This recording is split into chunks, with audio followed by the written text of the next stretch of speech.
Assalamualaikum warahmatullahi wabarakatuh, sobat-sobat kreatif, sobat-sobat multimedia, sobat-sobat yang masih menyimak channel saya. Saya ucapkan selamat menunaikan ibadah puasa, semoga amal ibadahnya diterima oleh Allah Subhanahu wa taala. Dan bagi mereka yang baru bergabung, silakan klik tombol subscribe lalu bagikan video ini kepada teman-teman yang membutuhkan. Semoga lebih bermanfaat ke depannya.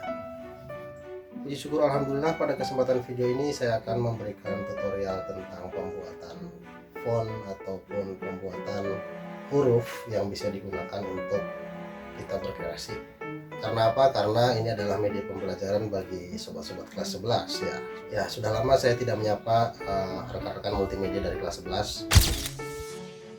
Semoga semuanya senantiasa diberikan kesehatan dan keberkahan rezeki agar tetap semangat mengikuti pembelajaran berbasis daring ini selama aktivitas PSBB atau pembatasan sosial berskala besar ini dianjurkan oleh pemerintah.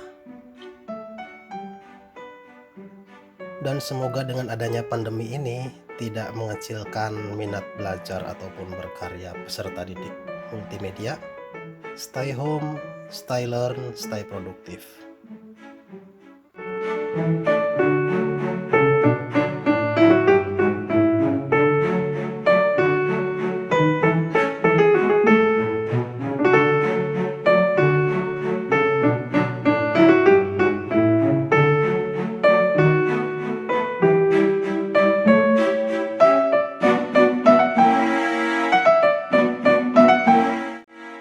Oke, kita kembali ke pembelajaran yang akan kita bahas di video ini.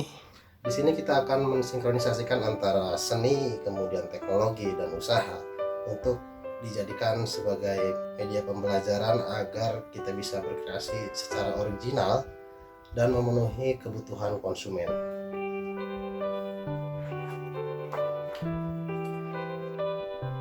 Sebelum ke materi ini, kita sama-sama sudah mempraktekkan bagaimana caranya kita membuat teks di kertas terbuka ataupun di kertas yang disediakan sebagai sarana untuk mengekspresikan hasil karya seni font yang dibuat oleh masing-masing siswa kelas 11 multimedia. Kemudian dari hasil font tersebut kita konversi ke dalam bentuk image, boleh berupa PNG, boleh berupa JPEG, terserah. Nanti setelah menjadi sebuah image, kita akan sama-sama mengaplikasikannya ke dalam font creator. Nah, font creator ini dibuat untuk project UAS kelas 11 multimedia, pelajaran produk kreatif kewirausahaan sesuai buku yang diterbitkan oleh Bumi Aksara. Di sini diterangkan beberapa peluang usaha multimedia. Tujuan penggunaan multimedia ialah untuk membantu dalam penyampaian informasi dan menghibur pembacanya. Nah, jadi multimedia itu multi fashion ya, tidak terpatok pada satu fashion. Karena secara tidak sadar banyak hasil multimedia yang dapat digunakan dalam kehidupan sehari-hari. Misalnya saat Anda pesan barang secara daring atau secara online, pesan barang secara online ini, entah itu di Bukalapak, entah itu di Lazada, entah itu di all shop marketplace lainnya, itu sama-sama kita menggunakan produk multimedia. Kemudian penggunaan multimedia sangat tergantung dengan adanya penggunaan media elektronik dan daring, sehingga sangat relevan dengan kehidupan saat ini. Jika kita ibaratkan multimedia seperti pelajaran seni rupa, hanya saja perlu ditambah teks, audio, animasi, video, dan sebagainya. Ini menurut materi yang diterangkan oleh buku Produk Kreatif dan Kewirausahaan karya Pak Rio Handoko. Yang pertama, audio. Audio merupakan salah satu unsur terpenting dalam multimedia. Apabila audio tidak ada, maka ada sesuatu yang kurang lengkap ketika melihat konten multimedia. Supaya memiliki audio yang baik, terdapat beberapa aplikasi yang dapat digunakan secara umum, yaitu Sound Recorder dari Microsoft, Apple QuickTime Player Pro dari perusahaan Apple, Sonic Foundry, dan lain sebagainya. Jadi silakan pilih aplikasi yang sesuai dengan minat Anda, kemudian silakan pilih aplikasi juga yang sesuai fashion Anda, karena ketika berbicara seni, itu adalah fashion ya. Jadi bagaimana Anda mengekspresikan seni untuk dijadikan sebuah imajinasi yang bisa menarik pemirsa atau penonton. Oke, yang kedua adalah teks. Nah, ini yang kita bahas di sini. Teks adalah suatu bentuk unsur yang tidak kalah penting dari audio. Kenapa? Karena kalau misalkan kita bikin title ataupun bikin judul itu pasti menggunakan teks ya. Gak mungkin kita judulnya itu diumumkan secara langsung ataupun secara ucapan gitu. Misalkan ada judul video seperti ini.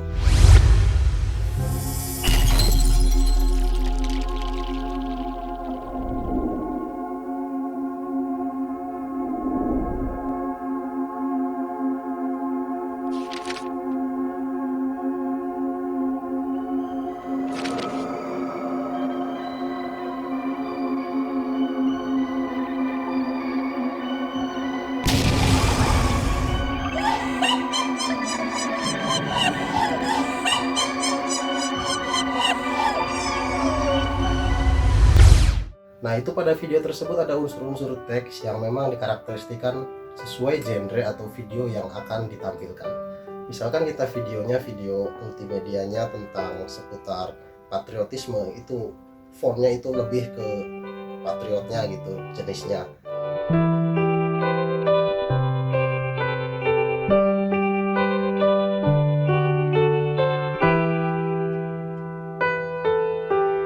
Ataupun kita ingin menayangkan tayangan tradisional, itu kita pilih font yang sesuai karakter dengan apa yang akan disampaikan oleh video tersebut.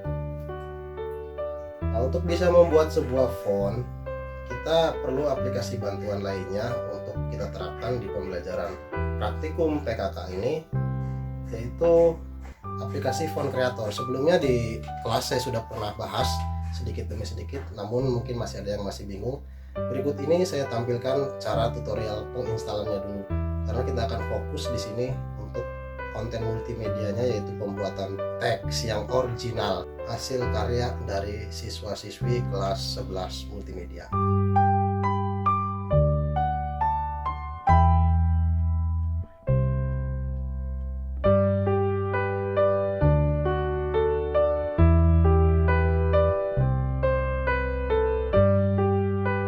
Dan berikut ini tutorialnya saya tayangkan secara langsung. Don't forget, simak baik-baik.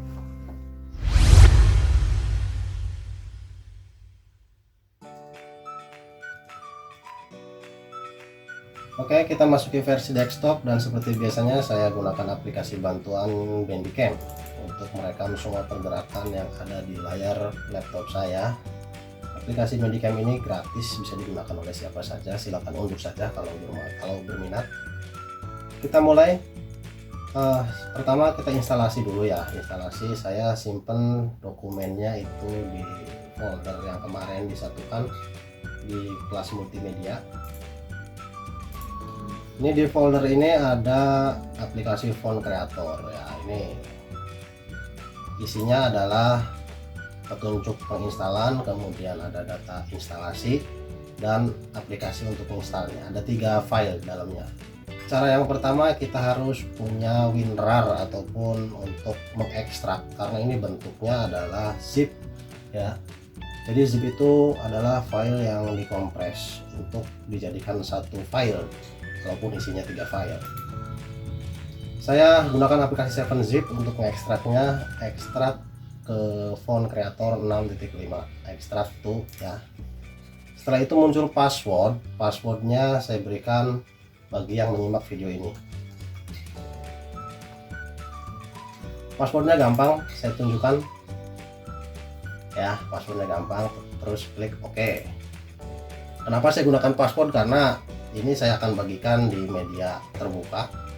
Kalau salah membagikan ya bisa berbahaya guys. Setelah diekstrak ada folder baru yang namanya Font Creator 6.5, karena tadi kita ekstraknya itu menggunakan 7zip ekstrak to Font Creator 6.5. Ini dia foldernya. Seperti yang sudah saya tadi jelaskan bahwa arsip zip itu bisa diisi beberapa file. Pertama ini ada baca dulu, ini yang harus dibaca, dipahami panduan instalasi. Yang pertama, jalankan aplikasi installer Font Creator ya. Ini yang namanya installer itu ya yang setup ya, setup ini Terus yang kedua, setelah instalasi selesai jangan dulu dibuka aplikasinya. Oke, kita tes pertama satu. Yes.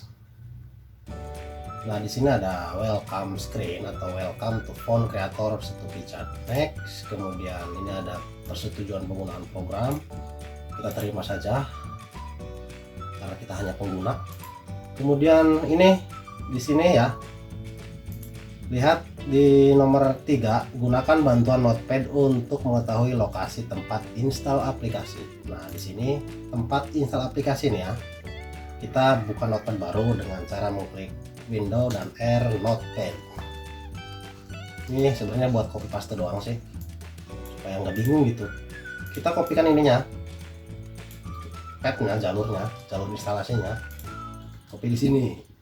Oke, setelah itu klik next. Ya, next, desktop icon next, kemudian install. Oke, selesai. Tapi setelah selesai ini ingat ya, nomor 2 ya, setelah instalasi selesai jangan dulu dibuka aplikasinya. Oke, berarti checklistnya kita hilangkan untuk tidak melaunch aplikasi Phone Creator ini. Kemudian klik finish. Langkah berikutnya, kita kopikan file data in dan Phone Creator lalu pastikan ke lokasi install aplikasinya. Oke. Ini ada data in dan data Phone Creator. Kita akan mengkopikan file ini 2 ya. Tapi sebelumnya kan kita sudah punya jalur di mana program itu diinstal. Nah, kita kopikan ini dulu. Copy, masuki Windows Explorer lagi, kita buka lagi dengan cara Windows E. Nah, ini Windows Explorer. Kita pastikan di address bar sini. Oke, enter. Ini tuh adalah tempat lokasi program diinstalnya Phone Creator. Setelah itu kita kembali untuk ke tempat tadi, ke tempat file setup, kopikan data in dan Phone Creator. Ini di kanan, copy, masuki ke tempat instalasi di sini, paste. Ada peringatan replace file. Ya, kita replace saja, nggak apa-apa. Continue. Oke, setelah diinstalasi selesai, barulah kita bisa menjalankan aplikasi Phone Creator. Kita close aja dulu ya semuanya ya. Ini sudah tidak penting. Kita lihat di desktop. Nah, ini dia, Phone Creator sudah ada ya. Kita buka coba aplikasinya.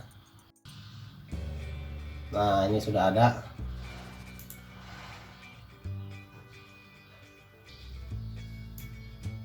Ini sudah ada, ini aplikasi jadul ya dari tahun 2011 ya, tapi masih bermanfaat untuk membuat sebuah kreasi phone.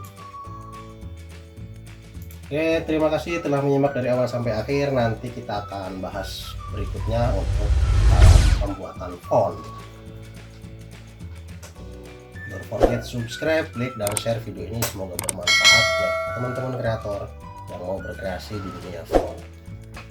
Oke teman-teman, seperti itu tadi teknik penginstalan atau instalasi dari aplikasi Phone Creator. Don't forget ya, kita berkarya itu original, jangan sampai kita disebut plagiator atau penciplak karya orang.